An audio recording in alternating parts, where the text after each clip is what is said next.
कर्ण का जन्म की कथा।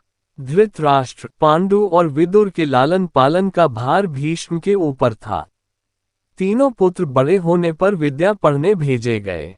धृतराष्ट्र बल विद्या में, पांडु धनुर्विद्या में तथा विदुर धर्म और नीति में निपुण हुए। युवा होने पर धृतराष्ट्र अंधे होने के कारण राज्य के उत्तराधिकारी न बन सके। विदुर दासी पुत्र थे, इसलिए पांडु को ही हस्तिनापुर का राजा घोषित किया गया।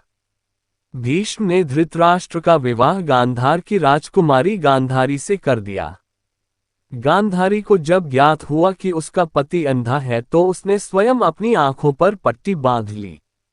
उन्हीं दिनों यदुवंशी राजा शूरसेन की पोषित कन्या कुंती जब सयानी हुई तो पिता ने उसे घर आए हुए महात्माओं के सेवा में लगा दिया। पिता के अतिथि गृह में जितने भी साधु महात्मा, ऋषि मुनि आदि आते, कुंती उनकी सेवा मन लगा कर किया करती थी। एक बार वहां दुर्वासा ऋषि आ पहुंचे। कुंती ने उनकी भी मन लगा कर सेवा की। कुंती की सेवा से प्रसन्न होकर दुर्वासा ऋषि ने कहा, पुत्री, मैं तुम्हारी सेवा से अत्यंत प्रसन्न हुआ हूं, अतः तुझे एक ऐसा मंत्र देता हूं जिसके प्रयोग से तू जिस देवता का स्मरण करेगी वह तत्काल तेरे समक्ष प्रकट होकर तेरी मनोकामना पूर्ण करेगा। इस प्रकार दुर्वासा ऋषि कुंती को मंत्र प्रदान करके चले गए। एक दिन कुंती ने उस मंत्र की सत्यता की जांच करने के लिए एकांत स्थान पर बैठकर उस मंत्र का जाप करते हुए सूर्यदेव का स्मरण किया। उसी क्षण सूर्यदेव वहां प्रकट होकर बोले, देवी, मुझे बताओ कि तुम मुझसे किस वस्तु की अभिलाषा करती हो। मैं तुम्हारी अभिलाषा अवश्य पूर्ण करूंगा। इस पर कुंती ने कहा, हे देव, मुझे आपसे किसी भी प्रकार की अभिलाषा नहीं है। मैंने तो केवल मंत्र की सत्यता परखने के लिए ही उसका जाप किया है।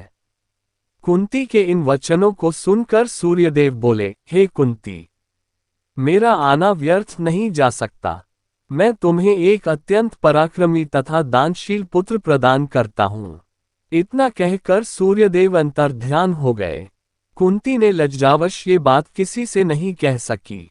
समय आने पर उसके गर्भ से कवच कुंडल धारण किए हुए एक पुत्र उत्पन्न हुआ। कुंती ने उसे एक मंजूषा में रखकर रात्रि बेला में गंगा में बहा दिया।